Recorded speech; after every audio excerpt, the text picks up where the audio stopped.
going to spend some time now focusing on what these delays and cuts in food aid mean for Americans at both the national and the local level. Let's start with the national picture. For that, I'm joined by Cindy Long, former Deputy Undersecretary of the USDA's SNAP program. Welcome. Thanks for being here. I'm happy to be here. Thank you. Let's just start with your reaction to the latest here. Federal judges say that freezing SNAP payments is unlawful. The Trump administration says it will restart those payments, but only paying people half the amount they normally get. What's your reaction to that? Well, I'm certainly glad that the administration is going to comply with the court order and utilize all of these contingency funds that are available and have always been understood to be available to fund SNAP.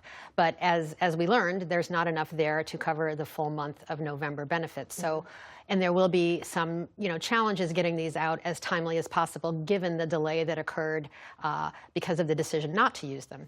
So it is certainly good to have some benefits flowing, but I think we need to be thinking immediately about what happens next. What does happen next for people getting half the amount they normally get? And explain to us why that delay in terms of what funds are going out and how it ends up on people's charges. Sure. Well, in a normal process, the federal government provides funds. Every month, the states run their data systems and create a giant file with all the information that's needed to issue benefits. They turn that over to a processor, and the benefits go on the cards.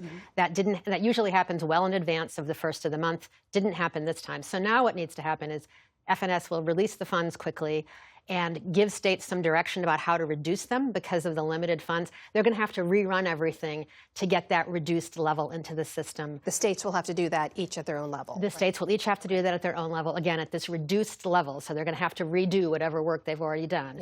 Work with their contractors and get them out. And I think state systems vary in their nimbleness and how quickly they can respond. So I think we'll see varying timelines across the country. We've seen the federal government find funds, shift funds from one pot to another. Should they be doing that in this case to make whole those SNAP beneficiaries? Well, I think the answer is they could and they should have.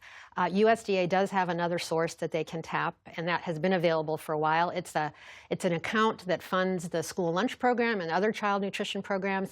And because of the nature of those funds, it is fairly cash rich right now. And USDA has the ability to move funds from that account over to SNAP to help bridge the gap. They said today that they weren't planning to do that. But I will note that that is one of the sources that they have been using to help keep the WIC program running, which is the right thing to do. And I think that's another source that needs to be looked at very carefully should this shutdown continue. What about states? Is there any way they can step in to help fill that shortfall? Well, some states had already announced, given the administration's previous decision, that they were going to try to do that.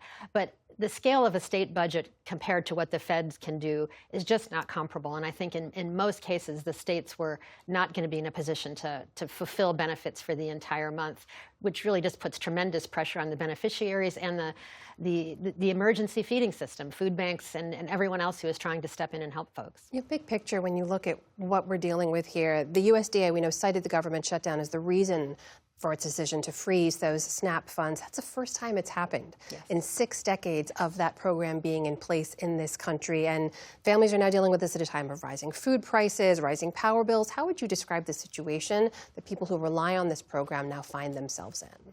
Well, it is a precarious situation. They have spent the last week or so believing that they may not have any benefits available at all this month. I know that the food banks and the emergency feeding system has seen a huge spike in demand. But from the perspective of families, I imagine that they are relieved that something is going to be flowing, but they don't know when, and they don't know what's going to happen after this 50% benefit is used. So I imagine that they're under tremendous stress and are already thinking about how they're going to trade off things like, do I fill my prescription this month, or do I feed my kids or grandkids?